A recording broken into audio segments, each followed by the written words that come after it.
अमरावती जिला के तिवसा से गुजरने वाली वर्धा नदी के आसपास के 3 से 4 तथा अन्य गांवों को जलापूर्ति करने वाली वर्धा नदी का जलस्तर अब घटने लगा है, जिसके कारण 50,000 से अधिक नागरिकों को पेयजल के लिए तरसना पड़ेगा।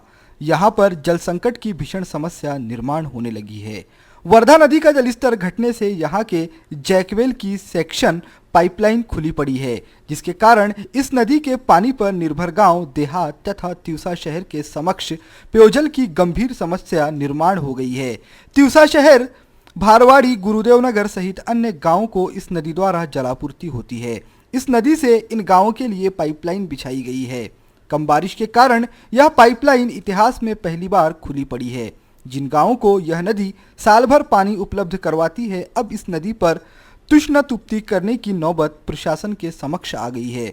कम बारिश के कारण वर्तमान स्थिति में तिवसा तहसील के तट पर रहने वाले वर्धा नदी का जलस्तर घट गया है।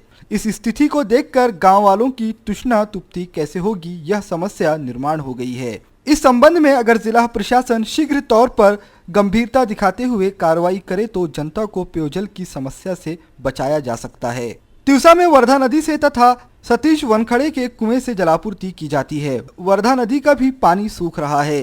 ग्रीष्म काल में पानी का प्रबंध हो, इतना जल संग्रह उपलब्ध है, लेकिन वर्धा नदी के जैकवेल का सेक्शन पाइप खुला पड़ने से चिंता का वातावरण निर्माण हो गया है। इस संदर्भ में निवासी जिला अधिकारी से चर्चा करते हुए माजीपुरा के अधिकारियों को जल स्रोत कायम रहने के लिए उपाय योजना करने की मांग की तथा तिवसा में जिन क्षेत्रों में पाइपलाइन उपलब्ध नहीं है, वहां जिला अधिकारी के आदेश से टैंकर उपलब्ध करवाए जाएं, यह भी मांग की जाने लगी है।